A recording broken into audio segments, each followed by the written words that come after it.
Hello, my name is Lorrain Szabo. I'm a figurative artist. I joined MIFA, or Miami International Fine Arts, in July of 2019 when it first opened. I followed the art and drawing program. As a novice, I drew geometric shapes with a pencil. I developed into an artist where I can take an idea, apply my skills and knowledge, and turn it into a beautiful work of art. Miami International Fine Arts is unique.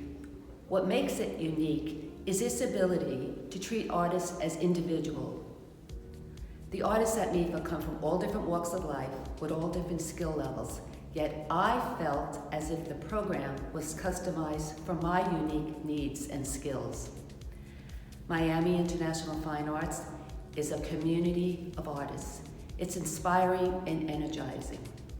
It's where artists learn from and support each other. It's where you can thoroughly enjoy the artistic experience.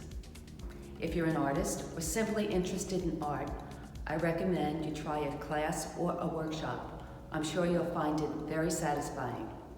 Thank you, and you may follow me on Instagram at Lorrain Szabo Studio.